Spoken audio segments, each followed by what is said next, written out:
Welcome to the Deep Dive, or as we call it for these earnings calls, Talk Tickers. This is your essential guide for professional investors really looking for that shortcut to being well-informed on the latest corporate results. Yeah, the shortcut, but also the deep story behind the numbers. Exactly. Today, we're diving deep into MSCI's second quarter 2025 performance. It was a quarter with some really interesting numbers, definitely a lot to unpack. That's right. Our goal here is simple.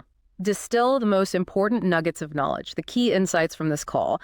We want to help you understand what truly matters for, your investment thinking. Going beyond the headlines. Precisely, giving you the operational nuances, the strategic context, really the full picture. Okay, so let's kick things off. A snapshot of MSCI's Q2 2025 results.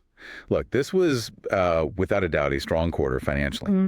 We saw revenue growth exceeding 9%, adjusted EBITDA growth over 10%, and adjusted earnings per share growth was nearing pretty impressive, almost 15%. 15%, yeah, that's strong.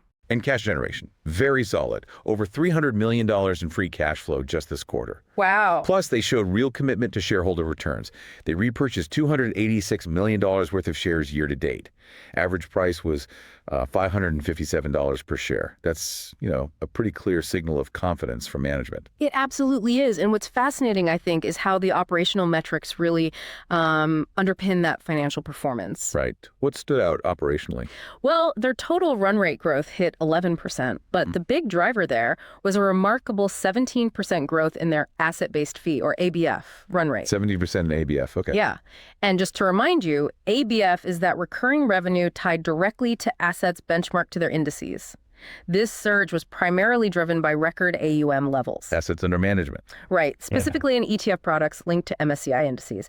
But what also really stands out is the diversified growth across their client segments. Ah, okay, so not just one area. No, not at all. They saw double-digit subscription run rate growth with banks and broker-dealers, wealth managers, hedge funds, and asset owners. Interesting spread. And even, amidst what everyone knows is a challenging environment for active asset managers, MSCI subscription run rate growth with that segment held steady at 6%. Only 6%, but steady is good there. Steady is good, and importantly, with the high retention rate of 96%.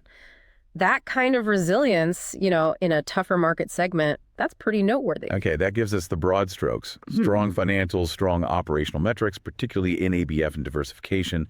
But the real question for investors is, where's that strength really coming from? Right. So let's pull back the curtain on the core drivers, segment by segment, product by product. Let's try to understand where MSCI is truly creating value and, focusing its efforts. Where do we start? Index, I assume? You have to start with the index franchise. It's still the undisputed critical growth engine. I mean, MSCI didn't just maintain its dominant position this quarter. They actually captured more index equity ETF cash flows than any other index provider. More than anyone else. Wow. Yeah. The scale they're operating at now is just immense. For the first time ever, total equity index ETF AUM linked to MSCI indices surpassed $2 trillion. $2 trillion. Which helped drive their total AUM tracking MSCI indices, that's ETFs and non-ETF assets, to a staggering $6 trillion. $6 trillion total. Okay. And, we shouldn't forget fixed income either. They've got $84 billion in fixed income index ETF AUM. All of this combined, it resulted in MSCI's highest ever quarterly ABF revenue. So that 17% ABF growth makes perfect sense then. Exactly. It really highlights MSCI's deepening entrenchment. They're becoming like the foundational layer of global investment portfolios. Hitting $6 trillion means they're increasingly indispensable. Capturing flows across the whole ecosystem makes them incredibly resilient. Right. Less tied to any single fund or manager's performance. Okay. Index is clearly a powerhouse. What about their risk and performance analytics segment? Are those tools proving their worth, especially, with all the market volatility we've seen? Absolutely. I mean, the call really confirmed the value of these analytics tools, particularly when market conditions are choppy and moving fast. Yeah, makes sense. They actually achieved their highest ever Q2 recurring sales in analytics, and that was primarily driven by strong demand for their equity risk models. Wow. Plus, they landed their largest ever deal for MSCI Wealth Manager. That's a significant win, really speaks to the market's need for robust analytics across different types of clients. Got it. So index strong, analytics strong.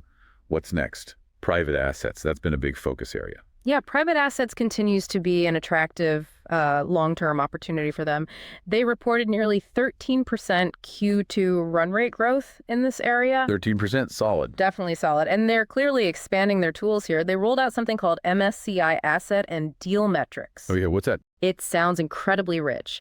It boasts data from over 26,000 private equity deals, covering something like $2 trillion in net asset value. Wow, that's a lot of data. Huge amount.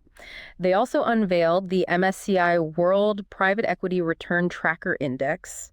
This one's interesting. How so? Well, it's designed to approximate private equity investments by replicating public equity exposures.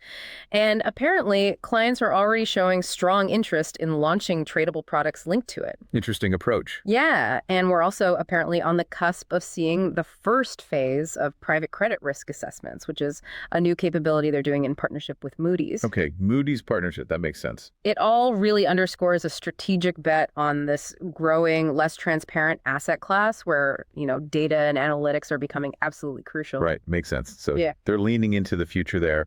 What about sustainability and climate? That's an area with a lot of shifts regulatory and market-wise. You're right. And despite what they called a current cyclical slowdown in sales for that segment. Okay, a slowdown there. Yeah, but the message for management was really clear.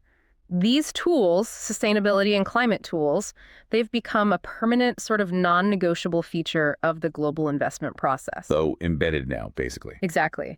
They successfully won valuable climate mandates in indexing this quarter, and they expanded their footprint into new client segments, notably insurance companies. That was driven by demand for their climate physical risk and reporting solutions. Okay, insurance is interesting. Yeah, so this segment seems less about a quick win and more about embedding themselves into the fundamental infrastructure of how global capital allocates and manages climate risk long term. Got it. And quickly, what about real assets? Yeah, real assets. New recurring sales were admittedly challenged there, actually down from Q2 of last year. Oh, okay. Bit weaker. A bit weaker, yeah.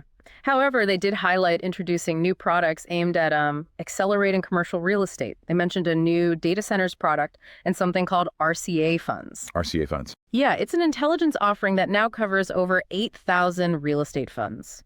So it indicates, a focus on innovation, even when a segment is maybe a bit slower. Okay, so innovating even in tougher spots. That's a good comprehensive look at the product side. But the real test, as always, is how these solutions are actually landing with clients. Right. So which client segments really stood out this quarter? Why? Were there any, unexpected wins or particular challenges management highlighted? Yeah, this is where it gets really interesting, the client segment insights. They paint a truly nuanced picture. Okay, let's hear it.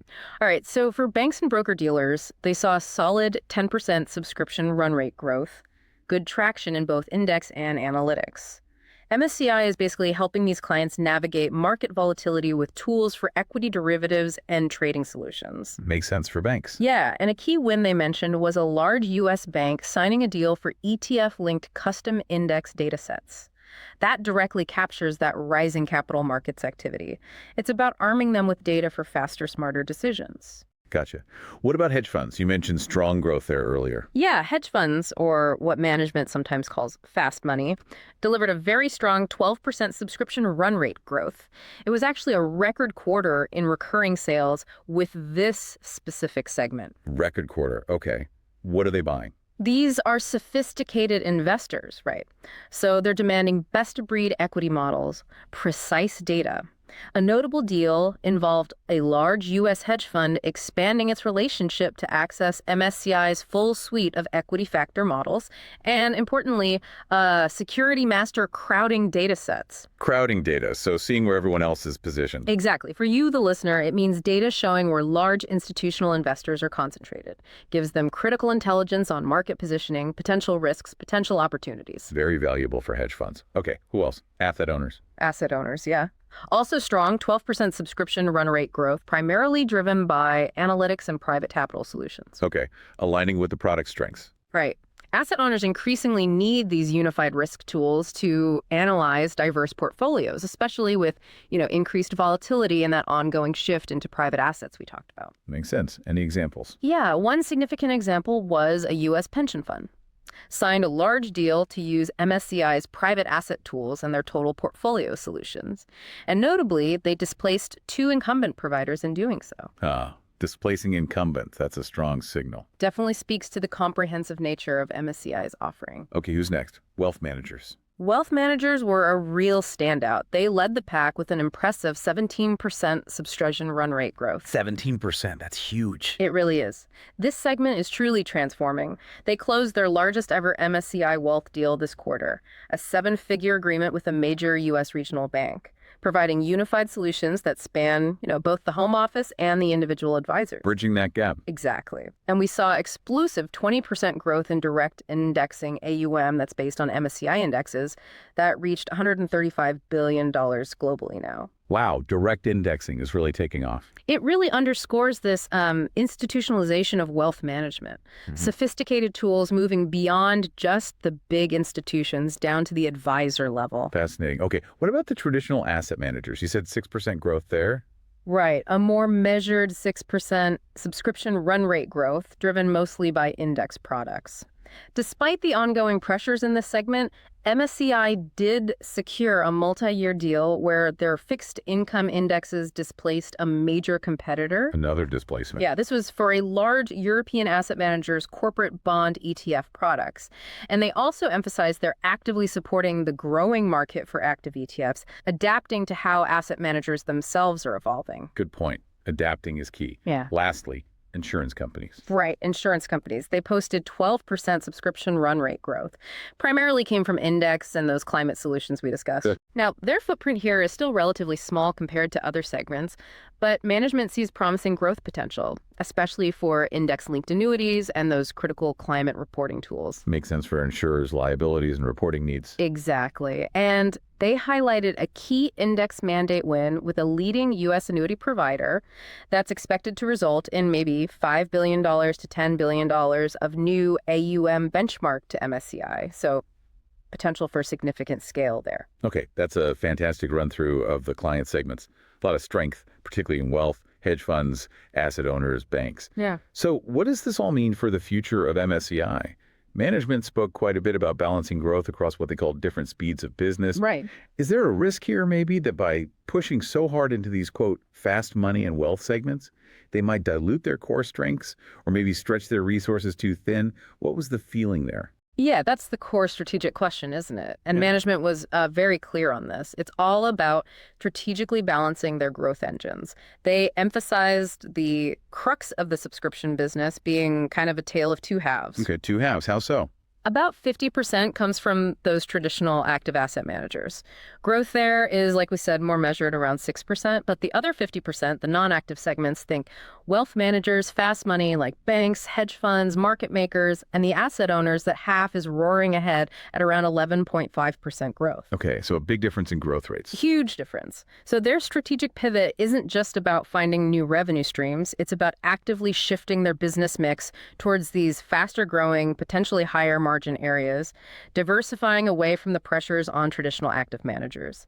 It's really a strategic repositioning, not a dilution, is how they frame it. Got it. Strategic repositioning. What about industry transformation, consolidation, the shift to ETFs? Did they seem worried? They acknowledged consolidation is, a secular trend, but they didn't seem overly concerned about an immediate significant impact on their results. What seems to excite them more is that fundamental shift away from traditional mutual funds towards all kinds of exchange-traded funds, including active ETFs. Right. They see this as a key driver of future growth and industry evolution. Essentially, it expands their addressable market. It doesn't create a headwind for them. Expands the pie for index and data providers. Yeah. Makes sense. What about retention rates? You mentioned 96% for asset managers, but any weak spots? Generally solid, especially that asset manager number. However, they did note some lumpiness and some elevated cancels in areas like hedge funds, real assets, and sustainability and climate.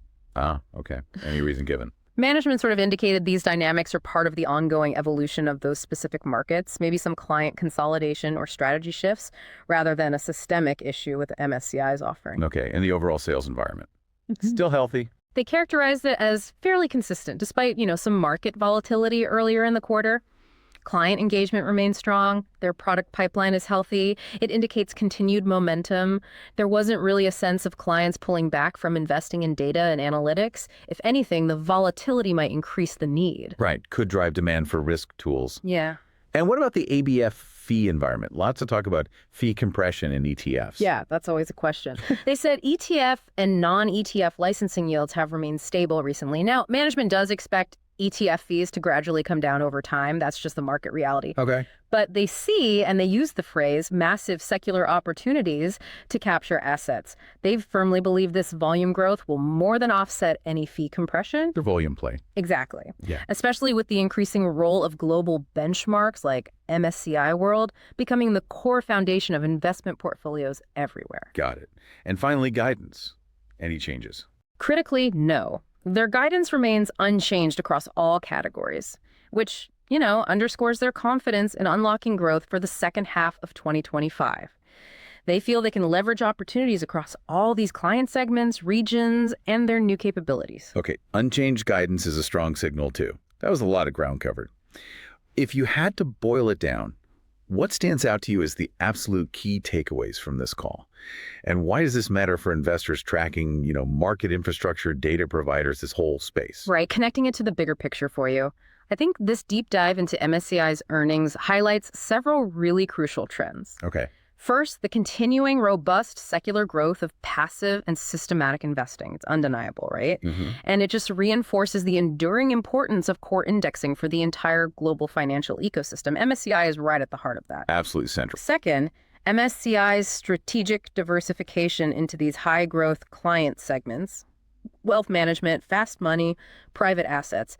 This pivot is absolutely critical for their sustained growth beyond just traditional active asset management. Yeah, that 11.5% growth versus 6% really tells the story. Exactly. Third, the company's ability to act as an all-weather franchise. That really came through.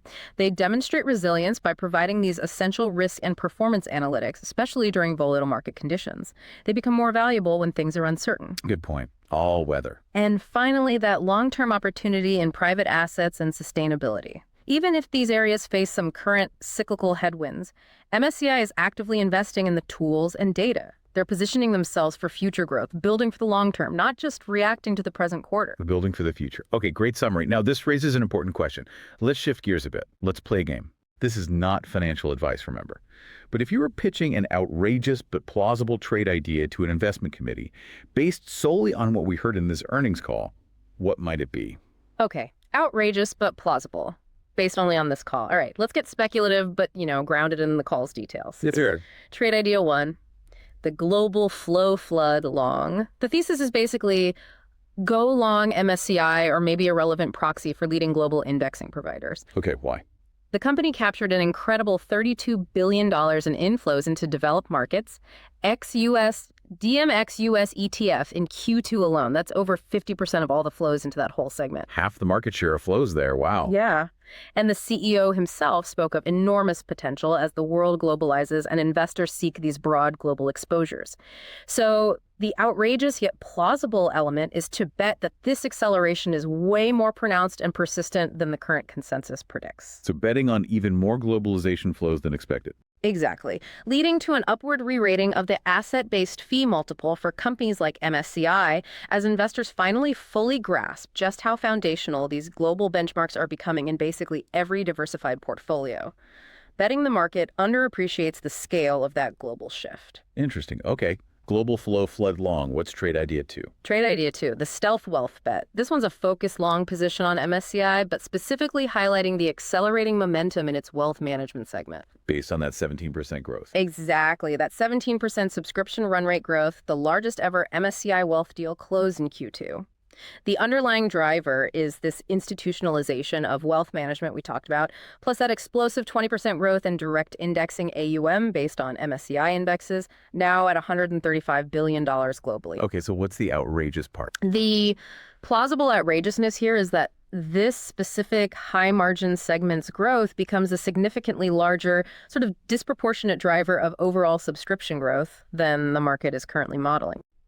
Basically, betting that wealth proves to be a much stronger offset to the headwinds in active asset management than people anticipate. It's like an undervalued, high-octane growth engine, kind of hidden in plain sight within the results. Stealth wealth. Yeah. I like it. Okay, two interesting non-advice ideas there. We've covered a substantial amount today on MSCI's Q2. Let's wrap up. What are the absolute key takeaways you want our listener to walk away with from this deep dive? Okay, key takeaways. I'd say MSCI continues to showcase a remarkably resilient and, importantly, evolving business model. They're effectively capitalizing on that undeniable secular shift towards systematic investing. Right. And at the same time, they're strategically expanding their reach into these critical, growing client segments: wealth, fast money, private assets with innovative and integrated solutions, despite some areas facing headwinds like real assets or maybe the climate sales cycle. The long-term strategic investments in private assets, wealth management, and things like active ETFs really position them as a potential long-term compounder. They're adapting to the future of finance, not just riding old waves. Resilient, evolving, adapting. Got it. And a final provocative thought for you, our listener, to mull over. Ooh, provocative thought. How quickly can the accelerating growth from MSCI's fast money segment and that institutionalizing wealth management trend, how quickly can that growth truly reaccelerate the overall total subscription growth rate? Could it potentially shift the market narrative entirely away from just focusing on the traditional active asset manager challenges? It's really a question of magnitude and speed, isn't it?